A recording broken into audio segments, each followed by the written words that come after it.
मित्रों नमस्कार। आपका बहुत बहुत स्वागत है। मित्रों, दिल्ली की हवा इतनी खतरनाक हो गई है कि अब जीना यहाँ मुश्किल हो गया है। और इस हवा को कंट्रोल करने के लिए दिल्ली सरकार और जो और एजेंसियाँ हैं उन्होंने बड़ी कोशिश की है कि इसको कैसे रोका जाए।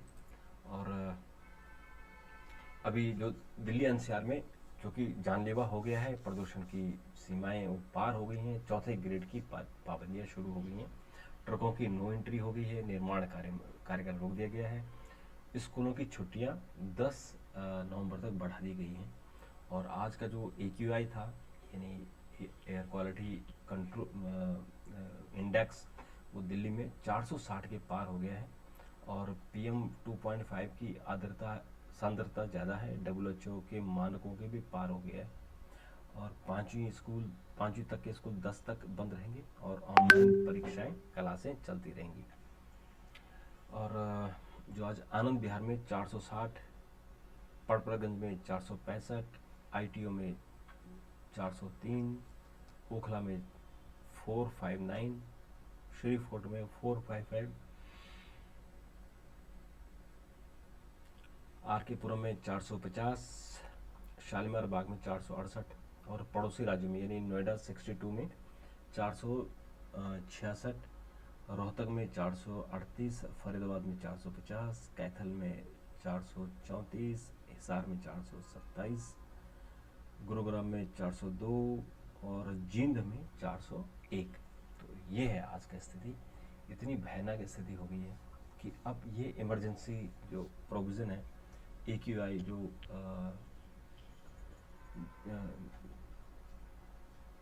ये जो दिल्ली का वायु गुणवत्ता प्रबंधन आयोग है, उसने आज दिल्ली NCR में GRAP 4 यानी ग्रेडेड रिस्पॉन्स एक्शन प्लान, इसके तहत चौथा उसने लागू कर दिया। अब इसके बाद एक ही है, एक और अब रह गया है कि अब इमरजेंसी लगा दी जाए और सब लोगों को कहा जाए कि आप जो है घर से काम करिए, यानी ऑफिस आने की ज़रूरत नहीं है। तो ये थोड़ी सी दिक्कत हो गई है। और जो विश्व कप का अगला जो मैच होगा वो भारत और श्रीलंका और बांग्लादेश के बीच में सोमवार को मैच हो रहा है। तो ये मैच होगा कि नहीं, इस बारे में जो ICC है उसने रणदीप गुलेरिया, जो बहुत फेमस डॉक्टर हैं, रणदीप गुलेरिया जो रेस्पिरेटरी सिस्टम के डॉक्टर हैं, एम्स के डायरेक्टर पद से रिटायर हुए, उनसे सलाह मांगी है कि इस पर मैच होगा कि नहीं। तो ये देखते हैं कि इस पर गुलेरिया साहब क्या डिसीज़न लेते हैं। और प्रदूषण की स्तर तो बहुत भयानक हो गया, तो आप देख ही रहे हैं। आज भारत ने कनाडा से कहा है कि सबूत दो, क्योंकि निज्जर हत्याकांड का मामला है। जो निज्जर है वो कनाडा सरकार का कहना है कि भारत सरकार ने उसकी हत्या कराई। कनाडा में भारत सरकार कैसे हत्या करा सकती है, इसकी बुद्धि में सोच नहीं पा रहे हैं लोग। और उससे दोनों देशों के संबंध बड़े खराब हो गए। तो भारत ने कहा कि प्रूफ दो भाई कि हमने कैसे आपको मारा। तो देखते हैं इसमें आगे आगे क्या चलेगी। और मित्रों, आज बहुत दुखद हुआ, जो इसराइल और हमास के बीच में युद्ध है उसमें आम लोग मारे जा रहे हैं। आज शरणार्थी शिविर में एक इजरायली हमला हुआ और उसमें 40 लोग मारे गए। पूरा जो शिविर था वहाँ मिसाइल बम छोड़ा और लोग हम मर गए। और मित्रों, महुआ मोइत्रा की जो जानकारी है उसके लिए 7 तारीख को मीटिंग बुलाई है। जो पार्लियामेंट की आचार समिति है उसमें जो मीटिंग हुई थी 2 तारीख को, और उसमें आपने देखा कितना ड्रामा हुआ था। तो उसके बाद 7 नवंबर को मीटिंग बुलाई और मुझे लगता है ये फटाफट अपनी रिपोर्ट दे देंगे, क्योंकि उस पर डिस्पोज अब तो होगी नहीं। अब तो जो बयानबाजी होनी थी वो हो चुकी है। अब कमेटी अपनी रिपोर्ट देगी और रिकमेंड कर देगी। तो क्या वो रिकमेंड करते हैं।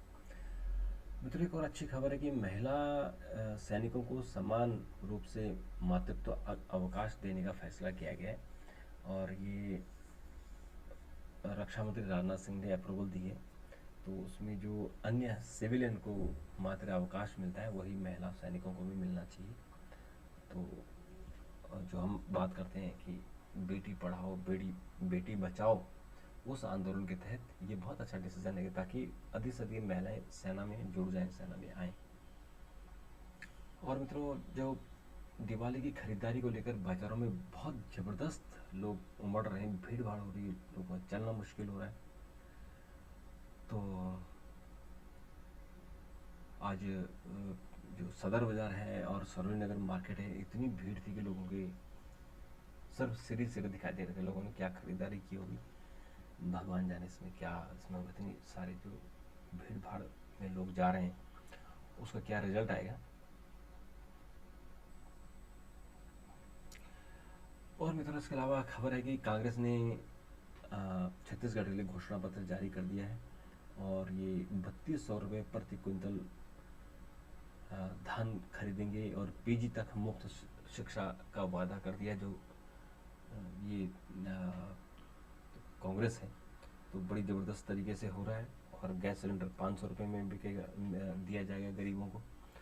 और मित्रों, उसके साथ साथ जो सरकार है,